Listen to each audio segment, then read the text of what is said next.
नमस्कार दोस्तों, आपके अपने YouTube चैनल जीके फास्ट में आपका स्वागत है। दोस्तों, हम नगर पालिका अधिनियम 2009 के बारे में पढ़ रहे थे। इससे पहले एक कक्षा हो चुकी है जिसमें हम अध्याय 1 के और अध्याय 2 की धारा 1 से लेकर धारा 10 तक पिछले वीडियो में हम देख चुके हैं। आज हम अध्याय 2 में धारा 11 से लेकर धारा 20 तक का अध्ययन करेंगे, जिसमें निर्वाचन, नगरपालिका के निर्वाचन, जिला निर्वाचन अधिकारी, मुख्य निर्वाचन अधिकारी, सदस्यों की अयोग्यता से संबंधित कुछ धाराओं के बारे में चर्चा करेंगे। सबसे पहले अपन धारा चर्चा करते हैं धारा 11 की, जिसमें नगरपालिका के ये निर्वाचन की नगरपालिकाओं के निर्वाचन कौन करवाएगा, उनके चुनाव कौन करवाएगा। तो नगरपालिका के निर्वाचन राज्य निर्वाचन आयोग के द्वारा चुनाव संपन्न करवाए जाएंगे। राज्य सरकार को निर्वाचन आयोग चुनावों से संबंधित सलाह देगा और सरकार के द्वारा नगर पालिकाओं के चुनाव करवाए जाएंगे। चुनाव कब होंगे? चुनाव नगर पालिका के कार्य या कार्यकाल समाप्ति से पूर्व या बीच में विघटन होने की स्थिति में 6 माह में अंदर चुनाव करवाए जाएंगे। अगर चुनाव विघटन जैसे कार्यकाल पूरा होने के 5 साल पूरे होने में 6 माह से पहले विघटन होता है तो उपचुनाव नहीं करवाए जाएंगे। राज्य निर्वाचन आयोग नगरपालिकाओं के चुनाव करवाता है। फिर बात आती है धारा 12 की, जिसमें दे रखा है राज्य निर्वाचन आयोग के कार्यों का प्रत्यायोजन किया जाता है। यानी राज्य निर्वाचन आयोग अपने जो मुख्य निर्वाचन अधिकारी होता है वो अपने कार्यों की सहायता के लिए उप निर्वाचन आयुक्त या सचिव को कार्य सौंपता है। यानी कार्यों का क्या किया जा रहा है, यहाँ पर प्रत्यायोजन किया जा रहा है, सौंपा जा रहा है। कार्यों का प्रत्यायोजन धारा 12 में किया गया है। फिर बात आती है धारा 13 की, प्रत्येक वार्ड हेतु निर्वाचन नियमावली। यानी प्रत्येक वार्ड में जो वोटर लिस्ट होती है उसका निर्माण किया जाता है। किसके द्वारा किया जाता है? निर्वाचन आयोग के द्वारा किया जाता है। उसमें संबंधित जो निर्वाचन में सुधार किया जाता है, संशोधन किया जाता है, उसे प्रकाशित किया जाता है। तो धारा 13 के तहत प्रत्येक वार्ड हेतु वोटर लिस्ट निर्वाचन नियमावली का निर्माण किया जाता है, उसमें संशोधन किया जाता है, उसे प्रकाशित किया जाता है। किसके द्वारा? राज्य निर्वाचन आयोग के द्वारा।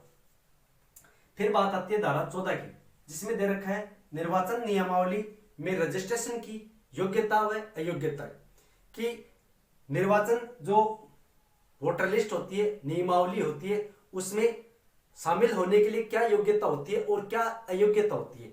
योग्यता की अपन बात करें तो भारत का नागरिक होना चाहिए, पागल दिवालिया नहीं होना चाहिए, किसी लाभकारी पद पर नहीं रहना चाहिए, भ्रष्टाचारी नहीं होना चाहिए, उस पर न्यायालय के द्वारा उसे दिवालिया घोषित नहीं किया जाना चाहिए, तो वो व्यक्ति योग्य होता है। जबकि जो भारत का नागरिक नहीं है, पागल दिवालिया है, लाभ के पद पर कार्यरत है और न्यायालय के द्वारा उसे दिवालिया घोषित कर दिया गया, वो व्यक्ति नियमावली के लिए अयोग्य साबित होता है। तो धारा 14 में दे रखा है नियमावली रजिस्ट्रेशन हेतु योग्यताएं या अयोग्यताएं का संबंध किससे? धारा 14 से।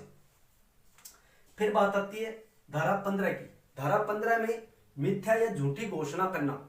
जो किसी प्रतिभागी जो होता है, मेंबर होता है, उसके द्वारा चुनाव में झूठी घोषणा की जाती है, झूठी घोषणा पत्र पर सिग्नेचर किया जाता है। यानी कई बात छुपाई जाती है, छुपा के वो चुनाव जीत जाता है। तो ऐसी स्थिति में उसके ऊपर आरोप लगाया जाता है और आरोप के तहत उसे धारा 15 के तहत उसके खिलाफ कार्रवाई की जाती है। और धारा सत्य या असत्य, ज्ञान या विश्वास के आधार पर उसे दंडित किया जाता है। लगभग 2 से लेकर 5,000 रुपए तक का जुर्माना लगाया जाता है तथा 2 वर्ष की कारावास की जाती है। किसके तहत? अगर कोई व्यक्ति, कोई प्रति जो होता है, मतलब कि कोई मेंबर होता है, वो झूठी घोषणा करता है, तो ऐसी स्थिति में उसे 2 वर्ष का कारावास व 2 से लेकर 5,000 रुपए तक का जुर्माना किया जाता है। किस धारा के तहत? धारा 15 के तहत। फिर बात आती है धारा 16 की। धारा 16 के तहत मुख्य निर्वाचन अधिकारी, जो जिसे अपन बोलते हैं सीईओ, चीफ इलेक्शन ऑफिसर, जिसका कार्य, ये मुख्य जो होता है, ये निर्वाचन आयोग का मुखिया होता है। मुखिया होता है जिसे हम कहते हैं मुख्य निर्वाचन अधिकारी, सीओ। सीओ मुख्य निर्वाचन अधिकारी निर्वाचन संबंधी जो कार्य होते हैं उनको संपादित करता है। इसके नाम से ही निर्वाचन आयोग के कार्य संपन्न होते हैं।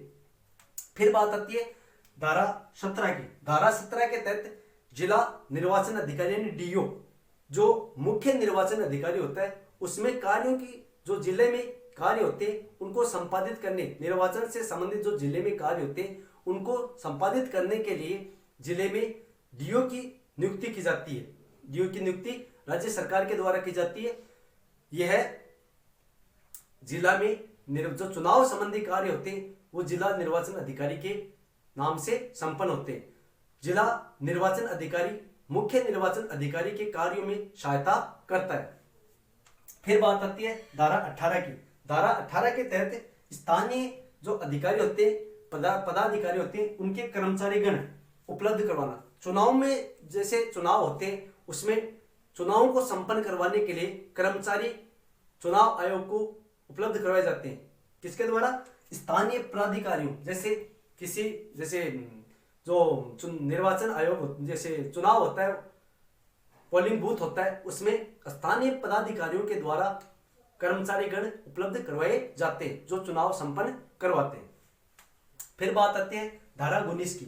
धारा 19 में अधिकारियों और कर्मचारीगण को राज्य निर्वाचन आयोग में प्रतिनियुक्ति पर समझा जाता है। उसे समझा देने, अधिकारियों को जो चुनाव होते हैं उसमें अधिकारियों और कर्मचारीगण को राज्य निर्वाचन आयोग में प्रतिनियुक्ति की जाती है। उन्हें चुनाव संपन्न करवाने के लिए उन्हें जैसे अपन देखते हैं कि जो बड़े गजेटेड ऑफिसर होते हैं उनको चुनाव में ड्यूटी लगा देते, उन्हें निर्वाचन अधिकारी बना दिया जाता है। तो धारा 19 के तहत अधिकारियों और कर्मचारीगण को राज्य निर्वाचन आयोग में प्रतिनियुक्त किया जाता है। धारा 20 के तहत निर्वाचन नियमावली की तैयारी इत्यादि से संबंधित पदीय कर्तव्यों को भंग करना।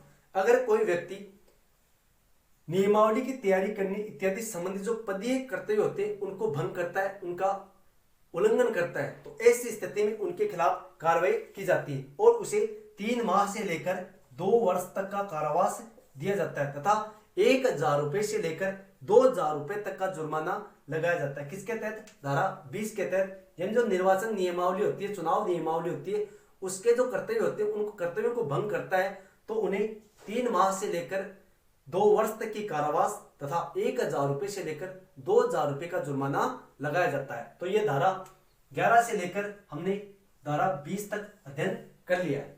नेक्स्ट वीडियो में हम धारा 21 से लेकर धारा 30 के बारे में चर्चा करेंगे। तो आई होप दोस्तों आपको वीडियो अच्छा लगा। चैनल पर पहली बार विजिट करें तो चैनल को सब्सक्राइब करें। मिलते हैं अगले वीडियो में, तब तक के लिए जय हिंद, जय भारत।